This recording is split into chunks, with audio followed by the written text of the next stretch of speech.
prendre le droit, envoie le 49.3. Si les représentés ne sont pas des gens très sensés, ne veulent pas comprendre ce que leurs représentants leur ont présenté, n'ont pas l'air présentés de chemin, ne veulent pas prendre le droit, envoie le 49.3. Si tu concoctes une loi qui est bien, que les gens ne voient pas, c'est rien, ne leur en veux pas, c'est bien qu'ils ont peu de poids, à défaut que soit crétin et qu'un tas de gens te croient, envoie le 49.3. S'ils veulent pas t'écouter, si t'es dégoûté, si t'es dérouté par le fait que t'es douté qu'ils pourraient débouter ta demande là, envoie le 49.3. Et si faut les berner, les cerner, bref gouverner, mais si veulent pas se permettre de faire la guerre et que t'es consterné, c'est là, tu le vois, qu'il faut que tu n'envoies le 49.3. Si la François, le 49.3 est une brutalité, ouais. Brutalité, Ouais. brutalité, Ouais. le 49.3 est une brutalité.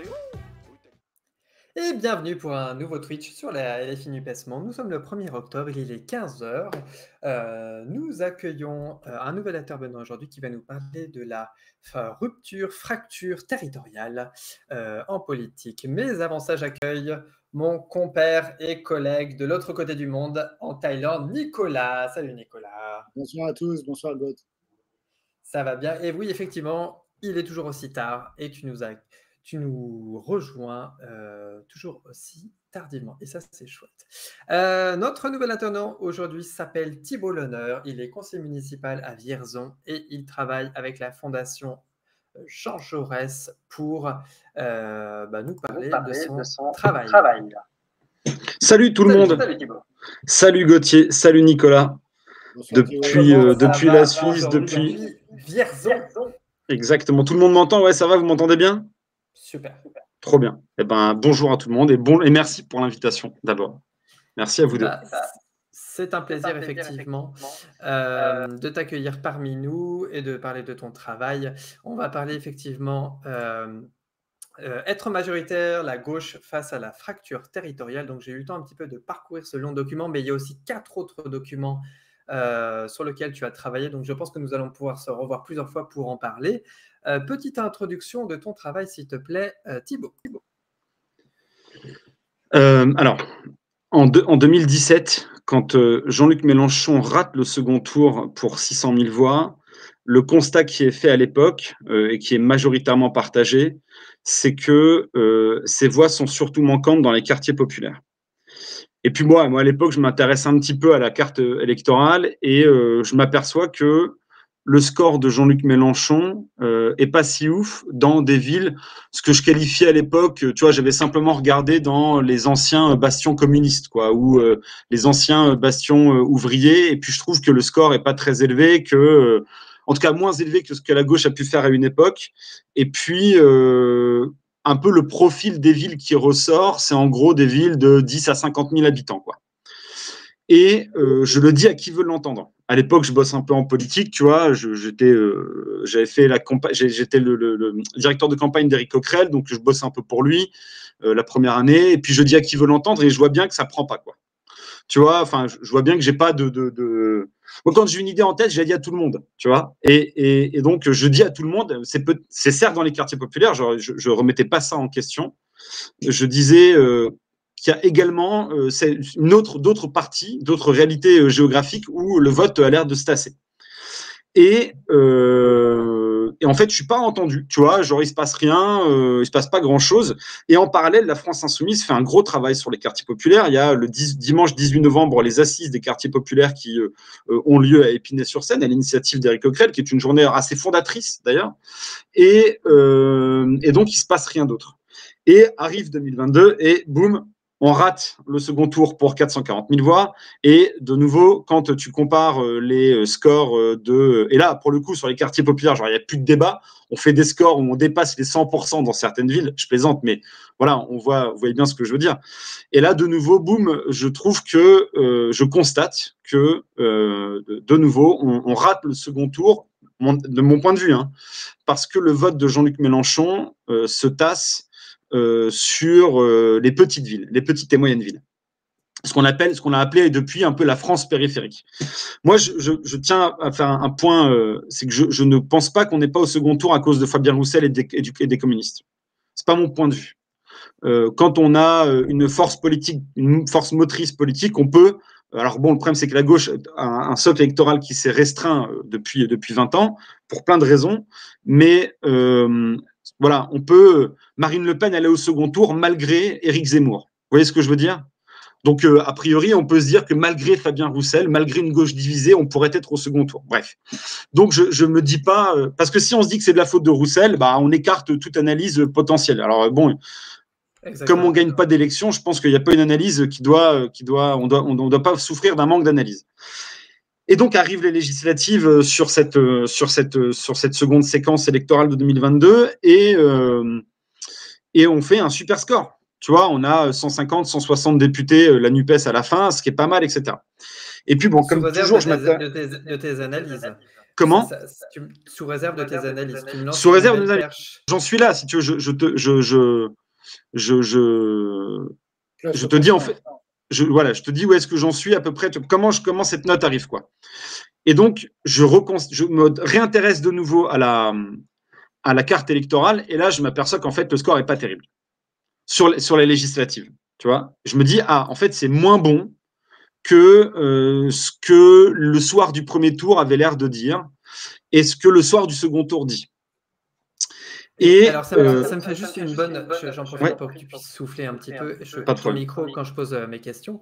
Moi, j'ai 3 premières questions sur lesquelles, sur tout le document, tu as pu travailler. Sommes-nous condamnés à réussir là où nous avons échoué? Tu notes une avancée dans le recul des députés depuis 2002. Donc, effectivement, en 2002, c'était un gouvernement de droite, sauf erreur de ma part, enfin, plutôt de droite sociodémocrate. Et nous avons reculé, en fait, sur la présence de la gauche depuis 2002. Et tu notes que 400 candidats qualifiés au premier tour 2022. Je t'en prie, tu peux répondre tranquillement à cette fin de partie introductive. Et donc voilà, le constat qui est fait, c'est que globalement, la gauche a moins de députés aujourd'hui qu'elle n'en avait en 2012 et en 2002. 2012, pourquoi je prends d'abord 2012 comme référentiel? Parce que c'est la dernière fois où, pour la grande masse, la gauche est au pouvoir. Et je pense que c'est la carte qui a servi de référence, notamment dans l'esprit des stratèges de la NUP, pour dire on peut être majoritaire au soir du second tour parce qu'on l'a été en 2012. Et qu'entre 2012 et 2022, il n'y a pas eu de redécoupage des circonscriptions. Sauf qu'on fait moins de députés qu'en 2012, puisqu'on n'est pas majoritaire, évidemment, mais on fait aussi moins de députés qu'en 2002, première fois où la gauche n'est pas au second tour, au profit de Jean-Marie Le Pen, de l'extrême droite présidentielle. Et donc, en fait, le score de la NUP 2022, de la gauche en 2022, est moins intéressant et moins important qu'en 2002, et moins important, évidemment, que la dernière fois qu'on était au second tour, qu'on a gagné une présidentielle. Et je tiens vraiment à dire... Moi, je me suis formé politiquement contre François Hollande et son gouvernement et sa politique, mais pour la majeure, je suis militant, mais pour la majeure partie des gens, la grande masse des gens qui votent à gauche, François Hollande est un homme de gauche. Donc, il faut avoir ça en tête. Oui, je vois, Nico, tu fronces des sourcils, mais nous, on peut avoir un regard critique militant politique sur ce qu'a été le quinquennat de François Hollande. Néanmoins, pour les gens, ça reste un président qui a été un président de gauche. Et donc, alors il a trahi, il a fait des choses antisociales, etc. Mais c'est la dernière fois que la gauche est au pouvoir, c'est 2012. C'est pas 1936, comme parfois on ose le dire.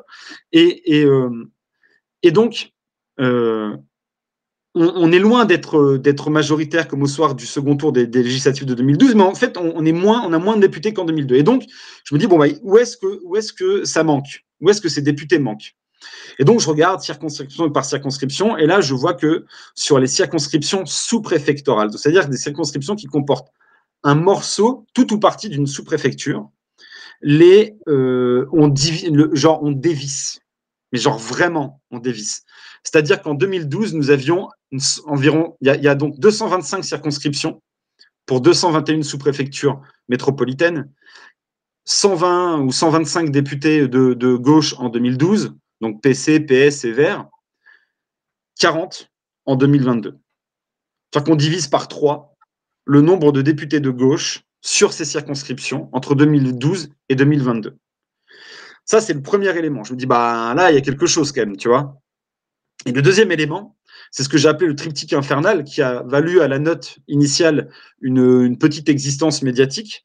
C'est que parmi ces territoires qui sont passés qui ne votent plus à gauche, il y a environ 15% des sous-préfectures qui ont fait PS 2012, LREM 2017, RN 2022. Voilà, c'est le cas de Montluçon, le cas d'Avesnes-sur-Helpe, le cas des sous-préfectures qui sont dans l'Aude, Lisignan-Corbière et puis Limoux, Limoux, pas Lisan, Limoux et puis Narbonne, et puis d'autres. Il y a la carte qui est sur la note. J'ai rajouté quelques villes qui ne sont pas des sous-préfectures, type Audincourt et Creil, parce que c'est des villes qui sont symboliques pour la gauche, type sous-préfecture, mais qui n'en sont pas. Donc voilà, c'est un peu de malhonnêteté intellectuelle de ma part, mais voilà. Et globalement, il y a une vingtaine de communes qui ont fait PS 2012, LREM 2017 et RN 2022. Et là, ça veut dire que non seulement la gauche ne parvient pas à corriger les dynamiques qui ont lieu sur ces territoires-là entre 2012 et 2022. Donc, c'est-à-dire que si on n'y arrive pas, on ne sera jamais majoritaire, premièrement. Mais surtout, c'est qu'il y a une lame de fond.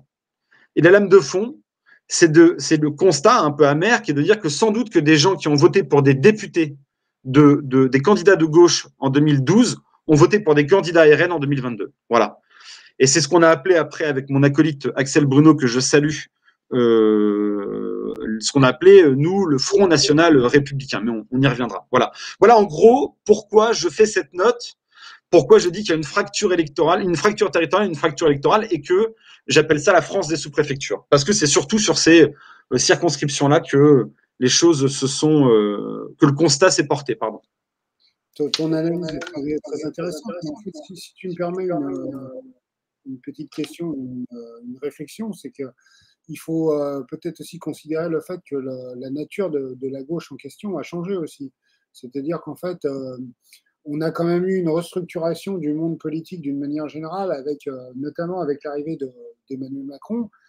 En fait, on a bien vu qu'on était dans un système auparavant de fausse alternance entre gauche et droite, qui en gros faisait plus ou moins la même politique d'une manière générale. Et pour moi, ça a quand même aussi une influence, c'est-à-dire qu'en fait, il y a une clarification, ça fait bouger l'échiquier d'une manière générale vers la droite. Est-ce que tu trouves ça, pertinent comme réflexion ou je sais pas.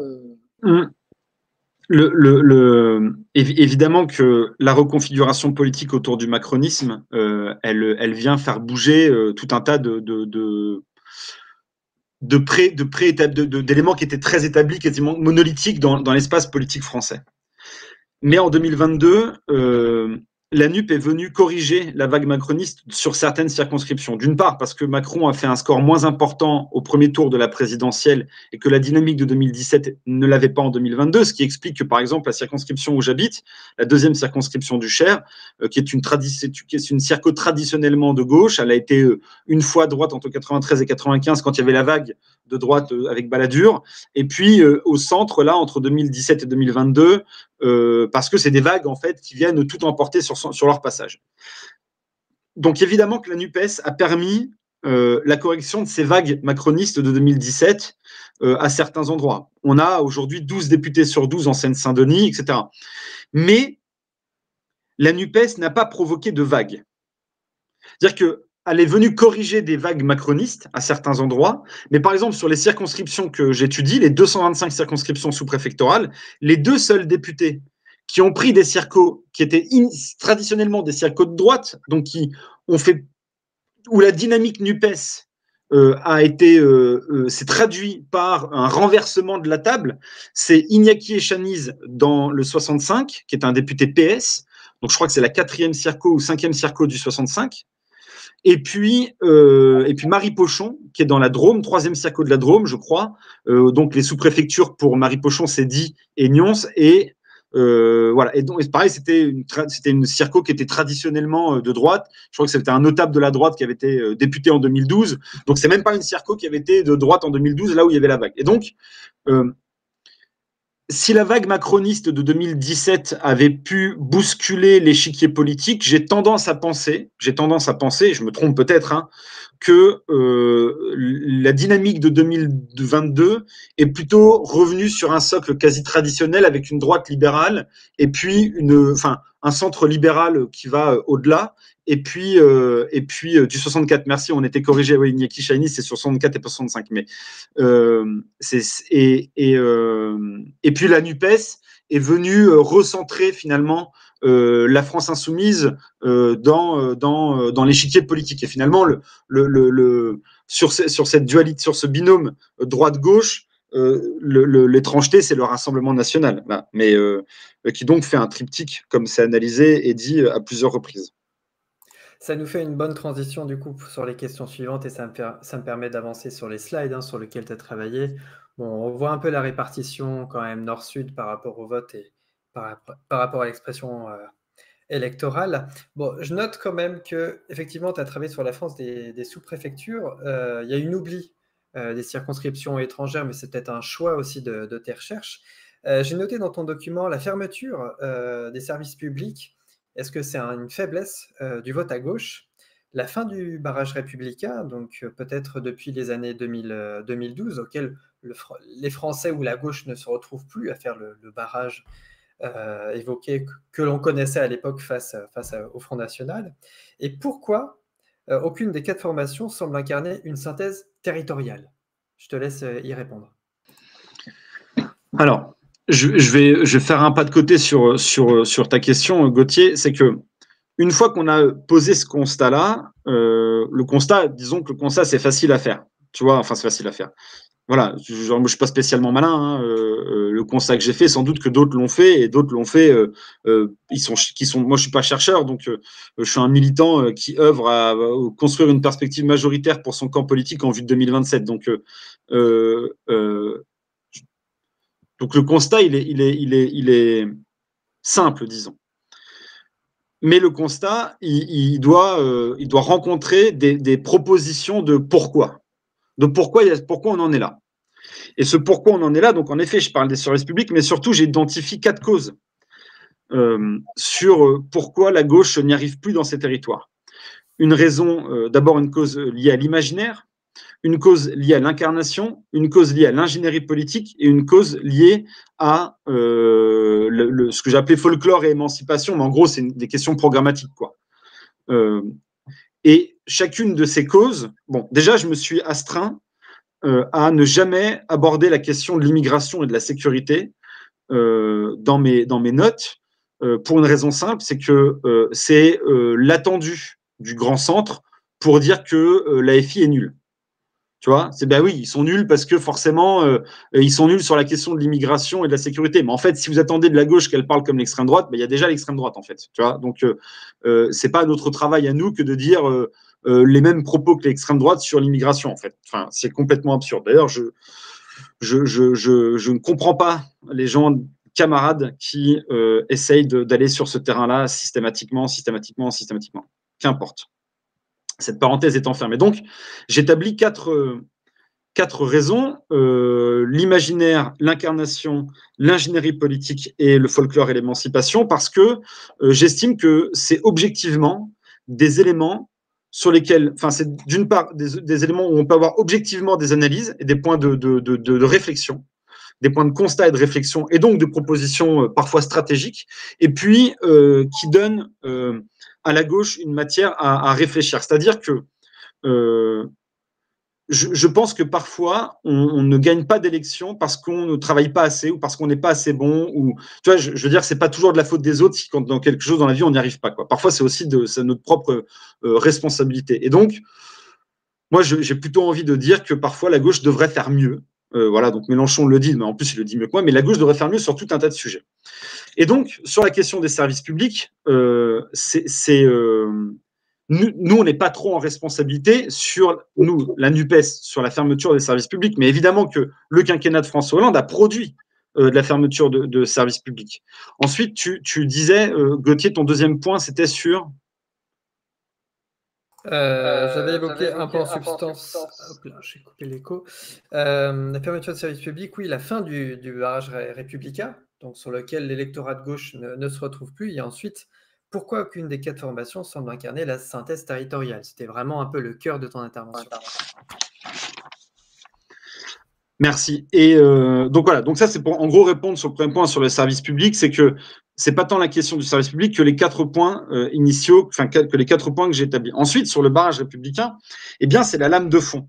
Donc là, je reviens sur le constat qui a été fait initialement, c'est-à-dire que comment, dans certaines circonscriptions, on arrive au second tour à avoir des gens qui se mobilisent contre la NUP.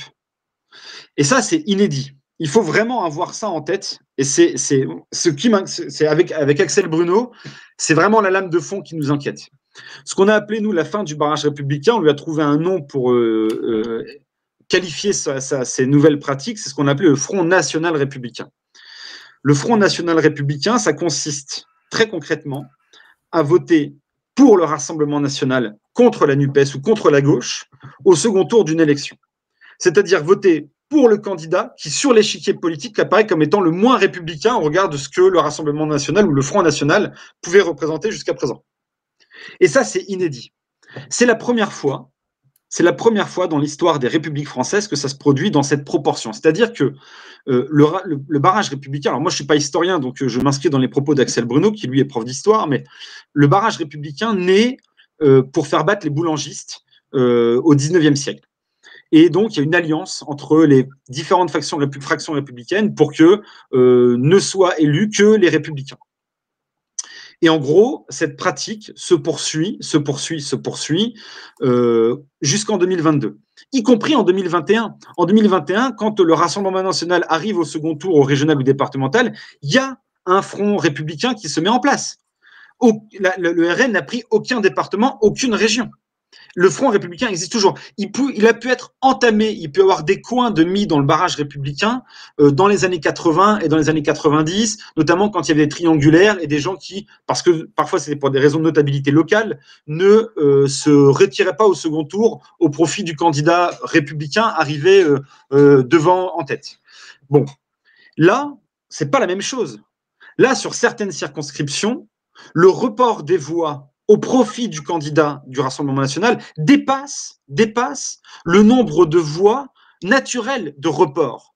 C'est-à-dire que si on réfléchit que le Rassemblement national aurait dû au second tour avoir notamment les voix de reconquête, ce qui est le report naturel, eh bien, sur certaines circonscriptions, il remporte plus que les voix il remporte beaucoup plus de voix, parfois 50, 60, 70% de plus de voix que le report naturel. Il y a une circonscription qui n'est pas une circonscription sous-préfectorale, mais qui est très intéressante, c'est celle d'Alma-Dufour dans le 76. Je ne me rappelle plus de quel est le numéro de cette circonscription, mais Alma-Dufour, elle fait moins de voix que ce que le report naturel aurait dû faire. Ça veut dire que elle est quand même élue, parce qu'elle fait un score qui est très important, mais ça veut dire que le Front républicain contre Alma-Dufour est très fort. Il est très fort. Et ça, c'est une lame de fond. Nous, on a constaté, et c'est dans la 5e note qu'on a sortie là cet été sur les campagnes de la NUP en sous-préfecture, on a constaté que dans certains endroits, le taux de... Donc on a calculé, Axel a mis en place une formule mathématique pour calculer le taux de front républicain. On a calculé que dans certains endroits, le report des voix avait été au profit du RN contre la NUP de 60, 70 ou 75%, ce qui est considérable. C'est-à-dire que il faut aujourd'hui avoir l'honnêteté de dire que des gens qui ont voté pour La République En Marche, voire pour des candidats dissidents de gauche au premier tour des législatives, ont voté pour le Rassemblement national au second tour. Il faut avoir l'honnêteté intellectuelle de le dire. C'est pas grave. C'est la réalité des dynamiques électorales dans lesquelles aujourd'hui on se trouve. Si tu me permets, je comprends que c'est quelque chose qui a été relativement analysé, ça.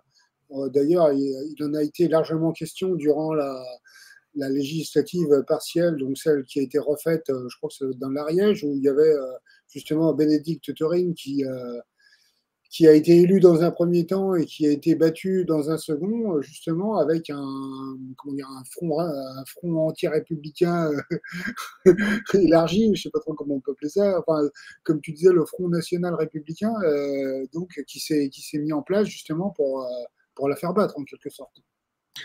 Et j'en prie, juste pour compléter la question, est-ce que c'est une appointance programmatique qui est issue depuis bien plus longtemps?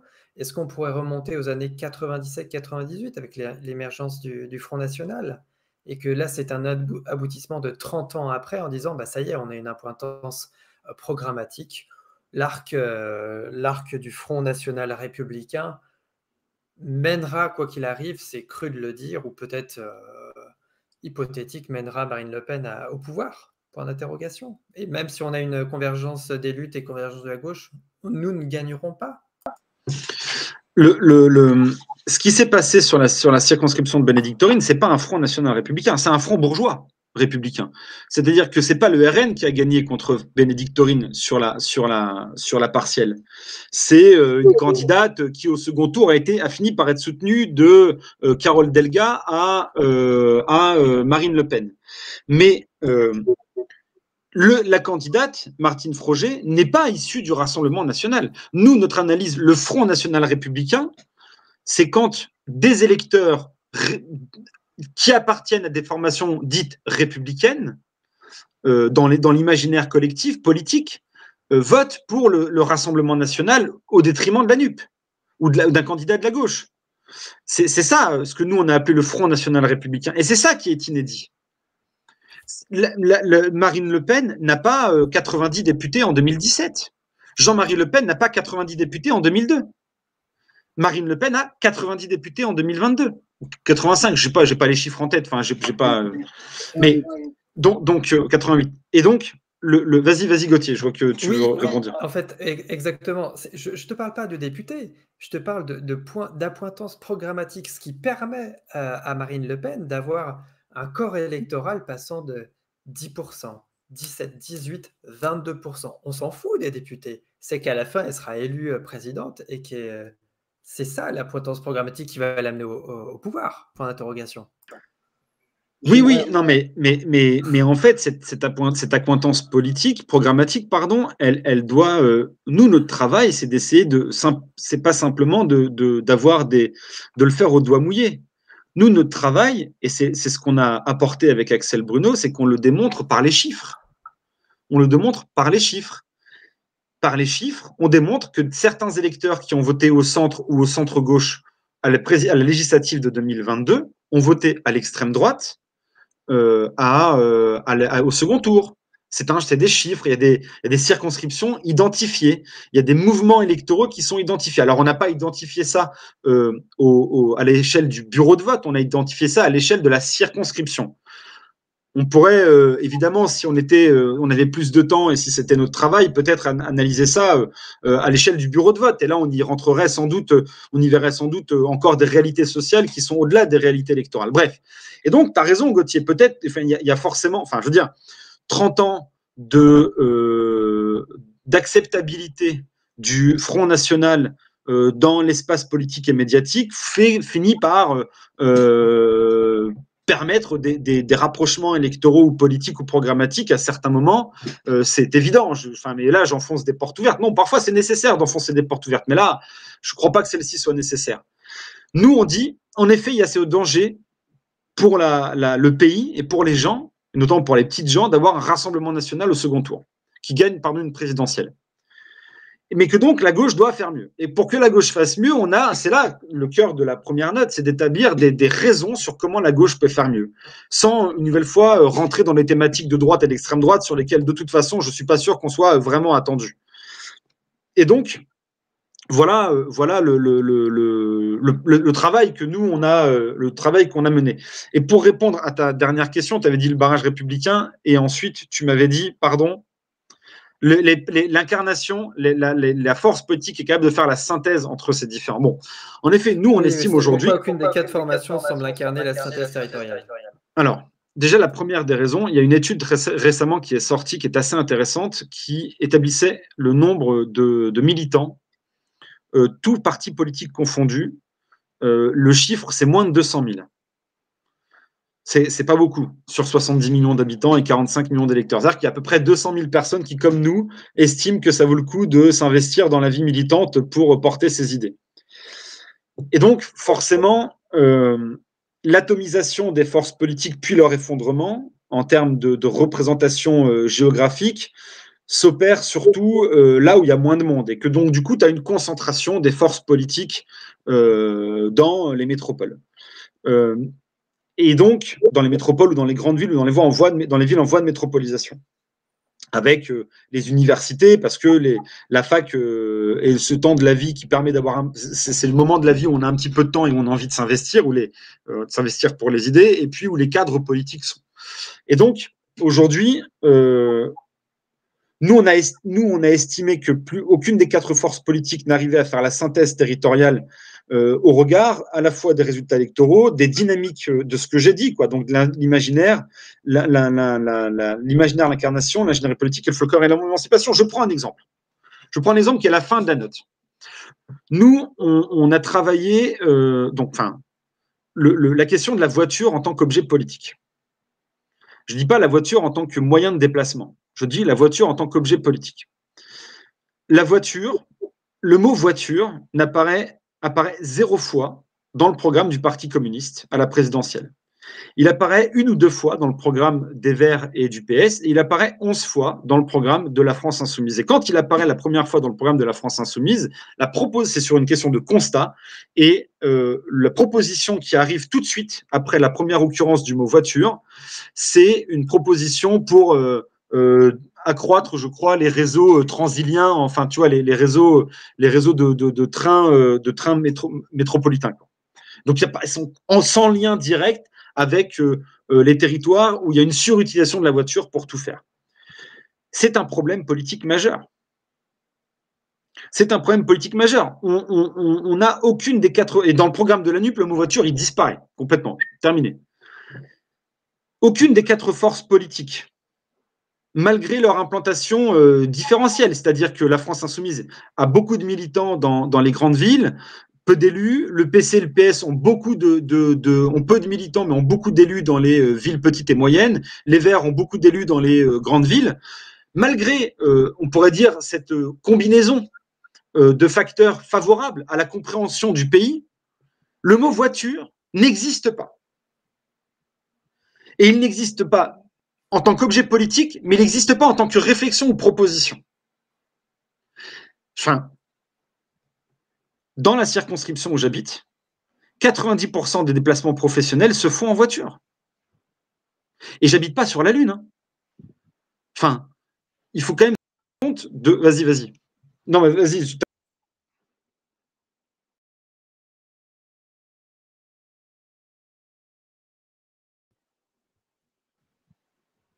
On t'entend pas, Gauthier, je crois. Pardon, j'étais en train de parler je disais, ces 4 entités politiques ne peuvent peut-être pas se faire entendre de la population que tu décris, dans la mesure où l'objet le plus populaire étant la voiture pour pouvoir se déplacer, aller faire les courses, travailler, n'est pas intégré dans la partie programmatique, et c'est peut-être ce qui les rend très distants avec ces entités qui veulent s'intéresser au nucléaire, qui veulent s'intéresser au transport, au logement, au machin, au bidule. Finalement, tu as cette distance peut-être politique, et je crois que tu l'as encore mieux décrit dans la France des terroirs contre la France du local, et qu'au final, ce sont nos agriculteurs qui nous font vivre, et d'une certaine manière, je comprends que la gauche aussi, elle veut réduire l'impact du CO2 par moins de consommation, par la viande, moins de consommation de mauvais produits pour la santé. Et ça nous amène à notre deuxième partie de Twitch. L'absence d'imaginaire politique créatif, première que tu vas en reparler, l'absence d'imaginaire politique créatif qui ne permet pas d'effacer les disparités sociales, tu l'as bien décrit. La deuxième chose, c'est les territoires désincarnés, donc il n'y a plus de petits barons locaux, effectivement. C'est un peu décrit dans le slide avec... hop là, je vais le rattraper. Voilà, dans ce slide-là où il y a vraiment le nord et le sud, où on connaît un Manuel Bompard à Marseille, on connaît une Sandrine Rousseau à Paris, on connaît un Nicolas Sarkozy dans le 92, etc. etc.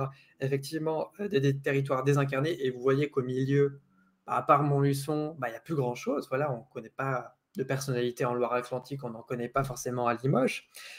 Et pour terminer, dans les sous-préfectures, l'incarnation politique était importante. Ouais, ça, je viens de l'évoquer. Tu avais donné comme exemple Léo Walter et Michel Sallet, qui sont des primo-députés, mais que personne ne connaît au final. Et finalement, voilà, la boucle est bouclée par la France des terroirs contre la France du local. Cette France des terroirs dont on ne s'adresse pas, où la gauche n'arrive pas à trouver la bonne approche programmatique. Effectivement, le fait que la voiture ne soit pas évoquée, c'est le simple mot voiture, mais on pourrait en citer d'autres. Je te laisse la parole. Voilà, en fait, alors là, la slide que tu as mise, c'est la slide des villes de sous-préfecture qui sont passées de 2012 PS, etc. C'est la slide d'après, mais on avait pris le même fond de carte. D'ailleurs, je remercie mon pote Renaud Alexandre qui avait fait les cartes. Maintenant, depuis, il m'a montré comment on fait. Voilà, c'est celle-ci. Là, celle-là, c'est la carte que tu montres. Bon, je vais commencer par ton deuxième point sur la question de l'incarnation et on reviendra ensuite sur la question de l'imaginaire. La question de l'incarnation, on a, j'ai regardé les sondages de septembre. Tu sais, en septembre, tu as toujours les sondages d'après d'été qui disent les personnalités préférées politiques des gens, tu vois. Et entre septembre 2016 et septembre 2022. Donc, je sais pas, j'ai pris l'IFOP ou je sais plus ce que j'ai pris. J'ai pris les baromètres politiques classiques, quoi. C'est celui-ci. Et voilà. Et en fait, il y a une disparition progressive. Une disparition progressive des hommes politiques qui ne sont pas issus de métropole. C'est-à-dire que en 2021, en 2021, c'est la bonne année parce qu'il n'y a pas encore Fabien Roussel. En 2021, tu n'as que des gens qui sont issus de métropole ou de villes en voie de métropolisation. Donc, tu as Lille, Paris, Marseille et Amiens. Et donc, tu dis, mais bon sang, il y a quelques années, quand tu remontes en arrière, tu avais la Corrèze, tu avais la Nièvre, pour ceux qui ont connu Mitterrand, etc. Tu avais Lille aussi. Tu avais Lille. Alors, tu avais Lille avec Martine Aubry, mais Lille est une métropole. Donc, tu vois, Et en fait, la disparition des territoires dans la gauche, enfin des territoires, ce que j'appelais moi la France des sous-préfectures, mais la disparition de la France des sous-préfectures ou de la France dite périphérique, pour reprendre les termes un peu que tout le monde comprend, dans la gauche, elle se traduit, on fait une traduction, tu vois, et elle se traduit par le plébiscite des leaders de gauche. Et quand ces territoires-là ne sont plus incarnés par des leaders de gauche, c'est qu'automatiquement, ils disparaissent des préoccupations. Enfin, tu vois, c'est normal. C'est normal. Regarde comment on est fort sur la question des punaises de lit. Mais on n'est pas fort sur la question des punaises de lit depuis 96 heures. On est fort sur la question des punaises de lit depuis 2017. Elle a raison, Mathilde Panot, de dire que c'est... Mais pourquoi ? Parce que les punaises de lit sont surtout un phénomène qui s'est d'abord développé dans les grandes villes et aux portes des grandes villes, que des gens comme Leïla Chebbi, quand elle bossait à Stein, ont travaillé sur le sujet, avant que ça devienne un problème des multipropriétaires. Aujourd'hui, on en parle parce que les multipropriétaires en ont marre. Ils veulent que l'État paye. Tu vois, ces gens-là, ils payent jamais. Mais je veux dire, la France, mais pourquoi ? Parce qu'on est très fort dans ces territoires-là. On est très fort dans ces territoires-là. Et à contrario, quand on est passé du 90 au 80 km/h en juin 2018, il n'y a pas d'élément de la France insoumise sur cette question-là, parce qu'on ne le voit pas. On ne le voit pas. En juin 2018, quand il y a un décret du Premier ministre qui fait... Il y a un petit bouquin qui s'appelle L'histoire politique du 80 km/h, je ne me rappelle plus de l'auteur, mais c'est hyper bien, je vous conseille. Quand on voit quand ce décret d'Édouard Philippe arrive en juin 2018, ça crée pas au sein de la France insoumise un mouvement de contestation très fort, parce qu'on ne le voit pas passer. Tu vois ?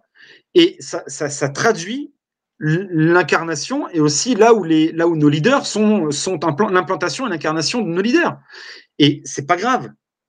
C'est un constat. Nous, on dit, il faut démultiplier les incarnations. On cite le Walter, on cite Sébastien Rome, on cite Michel Salah, mais comme aujourd'hui on est à l'heure de la NUP, je cite aussi avec plaisir Marie Pochon, Iñaki Echaniz, Mathilde Digné, des gens qui, alors Mathilde Digné à la France Insoumise, mais des gens qui sont sur des territoires différents des territoires métropolitains.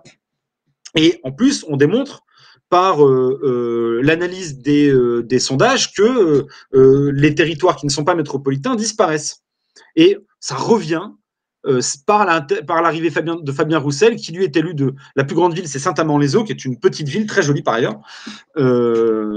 C'est voilà, les territoires désincarnés retrouvent un peu d'incarnation avec l'arrivée de Fabien Roussel dans ces classements. Bref, pour en revenir sur la question de l'imaginaire, je vois que le temps file.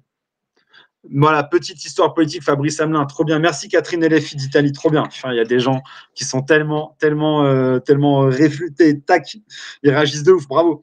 Et du coup, sur l'imaginaire, c'est le point d'entrée, je pense, en tout cas, s'il y a quelque chose que nous, s'il y a quelque chose à garder de tout ce qu'on a pu faire, c'est la question de l'imaginaire politique. Parce que finalement, c'est ça qui emporte la mise. C'est ça qui emporte la mise, c'est l'imaginaire politique. C'est ce qu'on arrive à produire comme imaginaire qui va donner envie aux gens, à des gens différents, permet de créer une communauté de destin. Il est là l'effort qu'on doit faire, c'est de parvenir à créer une communauté de destin entre des gens qui a priori n'ont rien à voir les uns avec les autres. Et je rentre dans cette thématique-là avec la question de la terminologie. Aujourd'hui, donc j'habite Vierzon et pour parler des zones où j'habite, on a du mal un peu à s'accorder sur les termes. Certains disent la France périphérique, d'autres la France des bourgs, d'autres encore la ruralité, les villages, d'autres disent les territoires, tu vois, genre la France des territoires, comme si c'était une espèce de vaste plaine, tu vois, des vallées vastes dont on n'arriverait pas à saisir l'étendue et où il y aurait, comme ça, à certains endroits, des âmes perdues. Moi, j'habite dans une ville de 25 000 habitants. J'ai un centre hospitalier dans ma ville et la ville de Vierzon n'est pas une incongruité dans le paysage géographique français. Il y a plein de villes entre 10 et 50 000 habitants. Et on ne sait pas parler de ces territoires-là. On ne sait pas quoi dire. Donc, on dit France périurbaine. Tu vois, comme si tout le monde comprenait le terme France périurbaine. Et nous, on dit, et moi je dis, qu'on a un problème d'imaginaire parce qu'on a un problème de terminologie.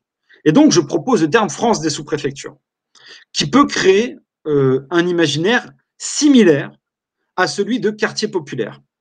Et donc, j'ai retravaillé sur comment le terme quartier populaire s'est imposé dans l'espace politique. Dans le programme de 2012 du Front de gauche, à l'époque, l'Humain d'abord, le mot quartier populaire n'existe pas.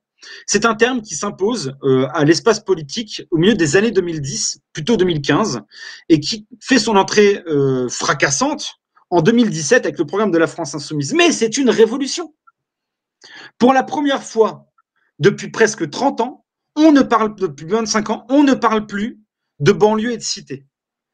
Et on fait un travail tel sur le terme quartier populaire que, en 2022, tous les candidats à la présidentielle ont été obligés de parler du mot avec le terme quartier populaire. La seule qui ne l'a pas fait, c'est Valérie Pécresse, et qui a préféré parler de quartier prioritaire de la ville, QPV, qui est un terme administratif qui signifie qu'on a des politiques de la ville un peu différentes dans ces endroits-là qu'ailleurs. Mais tout le monde, y compris l'extrême droite, est obligé de reprendre le terme quartier populaire. C'est une victoire hégémonique, c'est une victoire culturelle qui traduit notre hégémonie politique dans ces territoires-là. Et c'est très fort, en fait.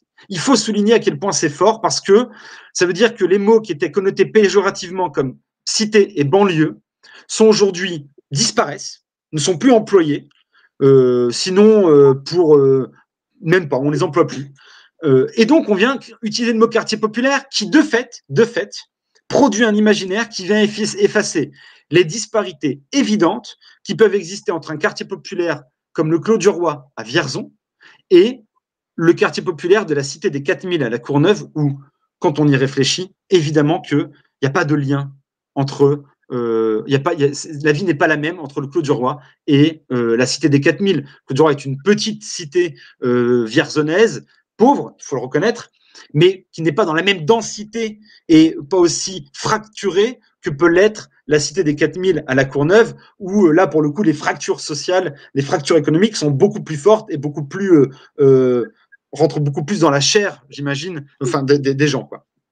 Et le mot quartier populaire vient effacer ces disparités-là. Et nous, on arrive avec le terme France des sous-préfectures en disant, ce terme-là, qui n'est pas très sexy, franchement, j'en conviens, il n'est pas très sexy. Mais il peut produire, en tout cas, si on l'investit, le même imaginaire que quartier populaire. Pourquoi ? Parce que ça vient consacrer l'égalité des territoires. Quel est le point commun entre Mortagne-au-Perche, 3000 habitants, et Reims, 180 000 habitants ? c'est le fait d'être une sous-préfecture. Alors que quand on parle de Mortagne-au-Perche et de Reims, on comprend évidemment que la vie des gens n'est pas la même. Et pourtant, les deux sont une sous-préfecture. Par ailleurs, dans ces territoires-là, l'âge moyen des gens, c'est 40 ans. 40 ans, c'est des gens qui ont eu à recourir à la sous-préfecture à l'époque où les sous-préfectures étaient des guichets de l'État, notamment pour refaire les cartes grises.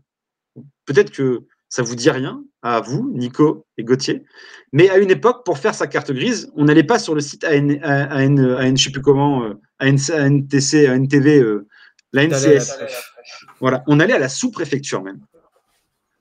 Et on allait à la sous-préfecture, et il y avait un guichetier ou une guichetière qui nous aidait à faire ces démarches. Aujourd'hui, ces guichets-là ont fermé. Et donc, la sous-préfecture, qui était un bâtiment administratif qui venait consacrer l'égalité du territoire et qui venait traduire une présence de l'État, s'est peu à peu replié sur lui-même pour n'être finalement plus qu'un bâtiment où il y a un sous-préfet ou une sous-préfète.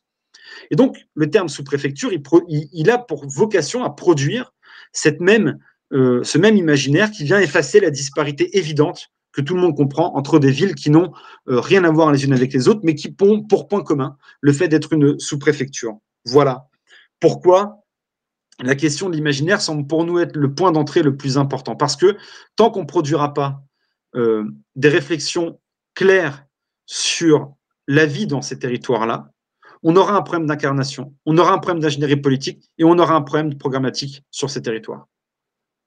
Pardon, j'ai été long. Voilà. Non, c'est tout bon.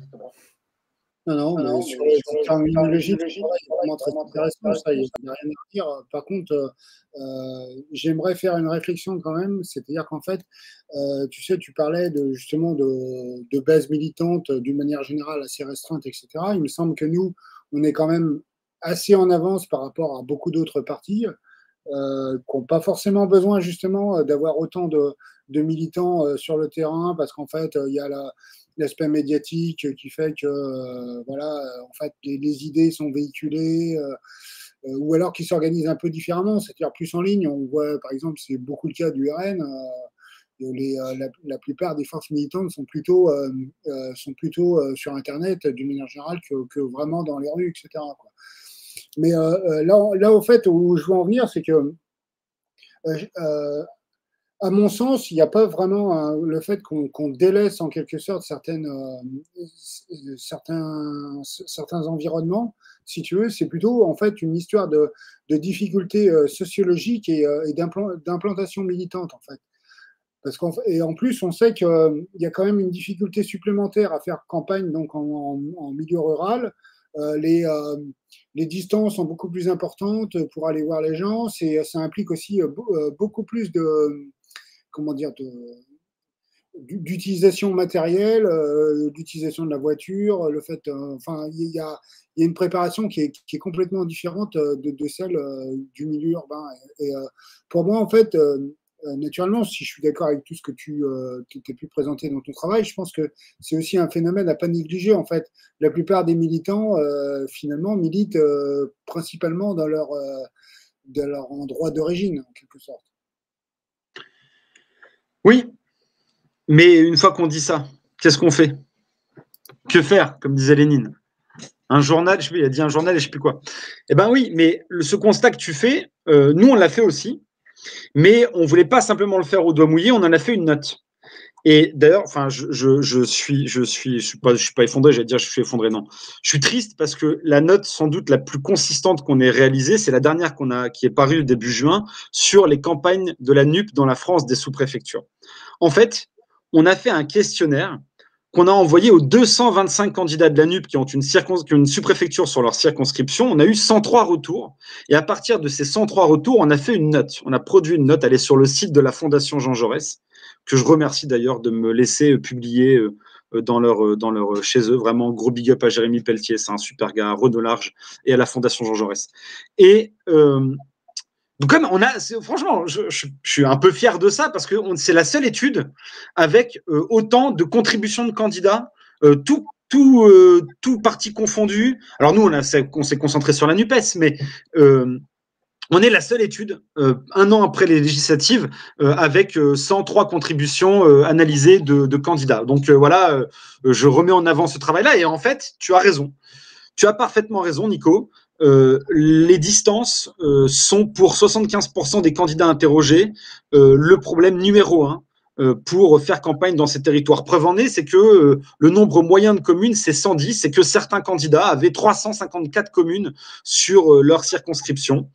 L'autre problème, c'est qu'en effet, dans ces territoires-là, le budget moyen était de 17 000 € et que près de 30% de ces 17 000 € de budget de campagne étaient consacrés au remboursement des frais de voiture.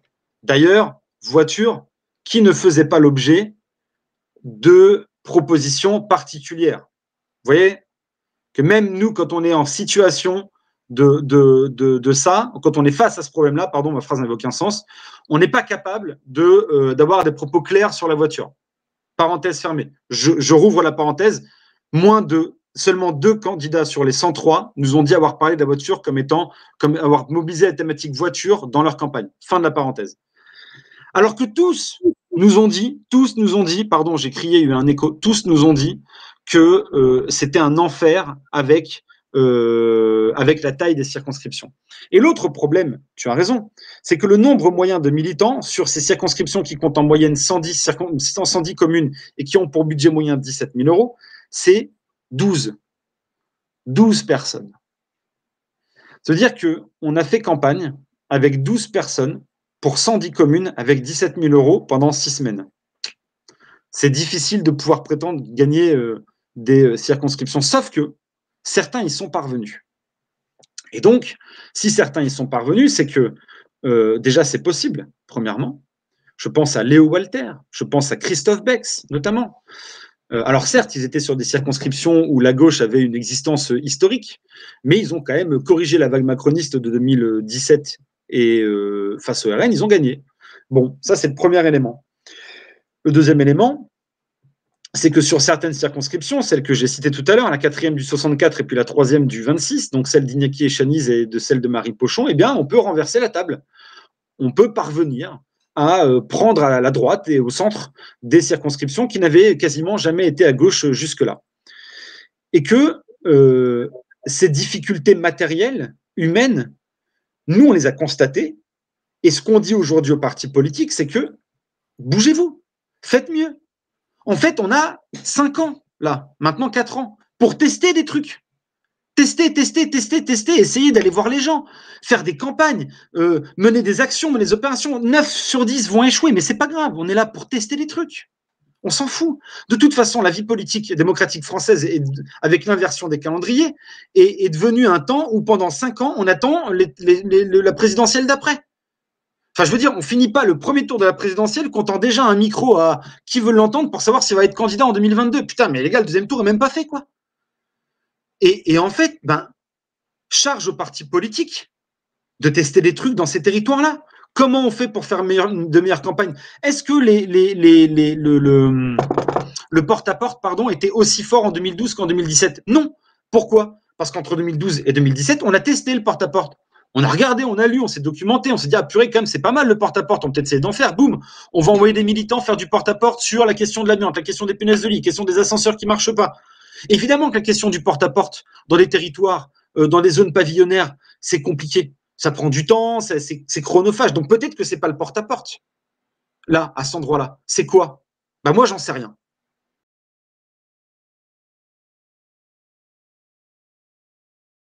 Voilà, je sais pas, je suis tout seul. Il n'y a plus que Nico. Ah. Non, c'est bon, je suis revenu. Et Gauthier. Non, mais t'inquiète. Pas de problème. Bref, donc je ne sais pas qu'est-ce qui pourrait mieux fonctionner. Toujours est-il que le porte-à-porte dans ces territoires-là, c'est compliqué. Tous les candidats nous l'ont dit. Qu'est-ce qu'on fait? Je prends un exemple. Moins 45% seulement des candidats interrogés, tenez-vous bien, ont eu l'idée de contacter les maires des communes de leur circonscription pour leur demander leur soutien. Moins d'un candidat sur 2 dans des territoires où parfois le maire est le seul relais, le seul leader d'opinion politique des environs. Le problème, c'est que si tu veux, le n'est pas de la même que ça peut être compliqué aussi. On a vu dans certains cas de figure, en fait, où les gens à la mairie essaient quand même de mettre relativement des bâtons dans les roues des candidats. On a pu le voir, ça, déjà. Oui, peut-être. Mais au moins, il faut aller le voir. Au moins, il faut aller les voir. Et nous, ce qu'on a constaté, c'est que moins d'un sur deux se sont dit que c'était une bonne idée d'aller le faire. Et en plus de ça, parfois, tu peux avoir des bonnes surprises. Un des candidats qui a répondu à l'enquête et qui est devenu député a eu pour soutien le maire de la ville principale de sa circonscription. C'était pas initier quelque chose auquel il s'attendait forcément initialement, tu vois, mais parce que il a pris le temps d'aller le voir, il a discuté avec lui, il a obtenu son soutien, il est devenu député. Tu comprends ce que je veux dire? Je dis pas que c'est une garantie de réussite. Franchement, bien malin celui qui peut dire que c'est une garantie de réussite.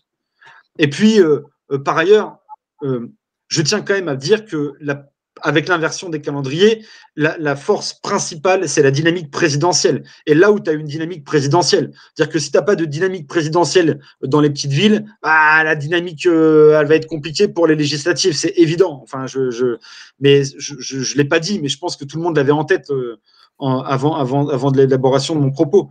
Nous, on dit juste que au moins, il faut tester des trucs. Et que d'aller voir les maires des communes de sa circonscription, ça ne semble pas quand même, quand on prétend à être député, quelque chose d'insurmontable. Quand on dit aux forces politiques, peut-être que là où vous n'avez pas la nécessité de recourir à la voiture pour pouvoir faire campagne, peut-être que vous pouvez prendre en charge une plus grande partie des dépenses budgétaires là où il y a besoin d'utiliser la voiture pour compenser. Ça s'appelle l'équité, hein. J'invente rien non plus, hein. Je ne suis pas spécialement malin, je vous l'ai dit tout à l'heure. Donc, et en fait, on s'aperçoit je dis ça avec beaucoup de vigueur, mais parce que j'ai envie qu'on gagne une présidentielle et qu'on soit majoritaire dans ce pays. Enfin, bon sang de bonsoir. La question, c'est pas les notes de Thibault Lehner. La question, c'est la vie des gens. C'est ça qui est en jeu derrière. C'est la vie des gens. Changer la vie des gens. Ça nous amène la question de la fin, du coup, sur laquelle tu as à peu près conclu. Être majoritaire et offrir une perspective majoritaire. Du coup, c'est un peu la question générale qui nous amène vers les 4 années à venir et de construire cette perspective majoritaire. Comment tu la conclurais à l'aube de ce premier document? Vas-y, poser une question aussi. En fait, parce qu'on était sur le sujet en question, j'aurais souhaité savoir ce que tu penses en fait des caravanes populaires. Parce qu'en fait, je trouve que c'est une très bonne initiative. Elles ont été, au début, c'est vrai qu'elles ont plutôt tourné dans les milieux plutôt urbains, mais ensuite elles ont été justement redirigées vers les endroits plus ruraux. Est-ce que tu penses que c'est une bonne solution? C'est une solution viable à multiplier, ou est-ce que tu penses qu'il faudrait privilégier d'autres types de pistes en fait? Et offrir une perspective majoritaire. Je te laisse répondre et nous conclurons sur ta réponse pour cette première partie. Non, mais évidemment que les caravanes, c'est super. Enfin, je veux dire, il n'y a aucun doute sur ça. Il n'y a aucun doute. Déjà, c'est super parce que ça force un peu à se bouger les fesses autrement qu'en étant dans des bureaux militants. Et puis, parce que ça permet toujours d'avoir des retours de terrain auxquels on ne s'attend pas forcément. Je suis un électeur de Jean-Luc Mélenchon de la première heure, mais je constate avec regret, parfois amertume, qu'il est plus difficile. Quand je vais à mon club de foot, parfois c'est plus difficile de dire pour certains qui votent Mélenchon que pour d'autres de dire qu'ils votent Le Pen. Voilà, il y a cette réalité-là qui est difficile. Voilà, et quand tu fais pas de caravane populaire, ou tu te confrontes pas avec cette réalité-là, c'est pas des choses que tu entends. Voilà, alors évidemment, ça sert à rien d'aller dans les médias pour dire mais voilà, Jean-Luc Mélenchon fait plus peur que Marine Le Pen. C'est complètement idiot. Mais parfois c'est une réalité difficile avec laquelle on doit voilà d'où on part à certains endroits. Alors peut-être que du coup on n'arrivera pas à convaincre tout le monde, mais voilà d'où on part à certains endroits. Donc comment on fait pour faire mieux, quoi, puisque c'est l'injonction quasiment prophétique de Jean-Luc Mélenchon à l'issue du premier tour de la présidentielle. Et donc voilà comment on travaille à offrir une perspective majoritaire à nos électeurs. J'ai eu dans mon existence des responsabilités militantes et politiques importantes à une époque que je n'ai plus aujourd'hui. Je ne suis plus que conseiller municipal à Vierzon et je suis très heureux de ne plus les avoir. Parfois ça me rend un peu triste, mais qu'importe. Et donc comment on se rend utile? comment on se rend utile quand on est militant politique sans élection? Alors bon, il y a les européennes qui arrivent et puis après les municipales, mais comment on se rend utile en tant que militant pour œuvrer à la prochaine échéance présidentielle qui arrivera en 2027 et où on doit fonder tous nos espoirs pour qu'on puisse être majoritaire. Parce qu'on a un risque quand même, c'est que les gens qui parfois se décident au dernier moment de voter pour nous se disent « Ah mais attends, la dernière fois j'ai voté pour eux, ils n'ont même pas atteint le second tour, alors c'est nul quoi ». Tu vois, c'est un risque. On peut se dire matériellement que c'est quelque chose avec lequel on doit composer. Et donc, il faut qu'on travaille, qu'on œuvre chacun à son échelle, chacun dans son assignation actuelle.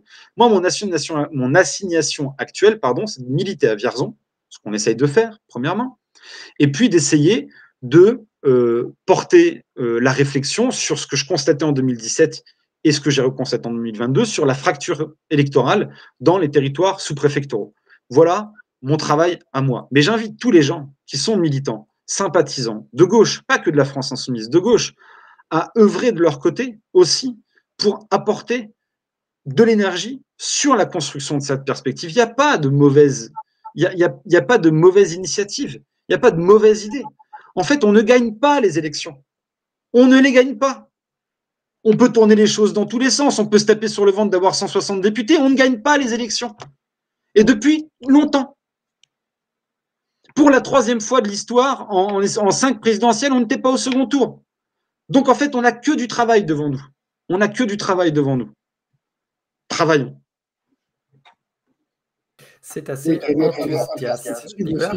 On n'a jamais été la gauche, la vraie, et jamais été à un second tour aussi. Et que là, à l'heure actuelle, on est en train de progresser, si on allait par là. Après, le problème, justement, c'est qu'en fait, c'est là où je suis pas forcément trop d'accord avec certaines takes de François Ruffin, par exemple, c'est qu'en fait, on sait très bien que oui, ce qu'on fait à l'heure actuelle, c'est pas suffisant, mais en fait, le problème, c'est que l'ampleur du travail est vraiment énorme et que le travail en question prend énormément de temps, en plus dans un contexte assez difficile, notamment médiatique, qui fait que justement, on n'est pas particulièrement mis en avant, on ne nous permet pas forcément de développer les idées et de parler du programme, des idées et de faire comprendre en fait aux gens en quoi on peut être une solution dans leur vie en quelque sorte. Oui, on a face à nous toutes les forces bourgeoises. Mais on les avait il y a 50 ans, il y a 200 ans, je veux dire, on les avait en 1789, on les avait à chaque fois qu'il y a eu des... Enfin, tu vois, j'avais commencé à lire le bouquin de Noiriel, Une histoire populaire de France, et tu vois bien quand même que le nombre de fois où on a essayé de botter le cul des puissants avant 1789, c'est une paire de fois, quoi. Tu vois, alors bon, une nouvelle fois, je suis pas historien, donc je renvoie les gens à ce livre-là pour le lire. Et en fait, oui, on a face à nous les puissances dominantes. Mais on les aura toujours. En fait, nous inscrivons notre combat, notre modeste combat, dans une histoire beaucoup plus vaste. La République telle qu'elle est, elle ne pourra jamais nous convenir. Alors, il faut déjà la défendre, parce que tu as quand même en face des gens qui aimeraient bien l'entamer de tous les côtés. Donc, la République ne va jamais de soi. Mais on est d'accord qu'elle ne peut pas nous convenir. Que quand bien même, peut-être demain, nous arriverions au pouvoir, ça ne suffirait pas à terminer notre combat, en fait. On est du côté de ceux qui souffrent, qui n'ont rien, qui sont les plus démunis, les plus dominés de cette existence. Eh ben, c'est long, hein. Ça, c'est sûr que ça prend du temps d'y parvenir. Ça va prendre du temps et nous ne serons pas à ce premier Twitch pour le conclure. Alors, j'espère que tu vas nous suivre sur les 3 autres documents sur lesquels tu as travaillé. Donc, je te propose que nous nous revoyons dans un mois pour le temps d'un peu peaufiner cette discussion. Comme ça nous laisse le temps de nous revoir, de réinviter les gens, à savoir que nous faisons dans la semaine des rencontres Twitch avec les députés, des militants. Donc, n'hésitez pas à vous inscrire, à vous abonner.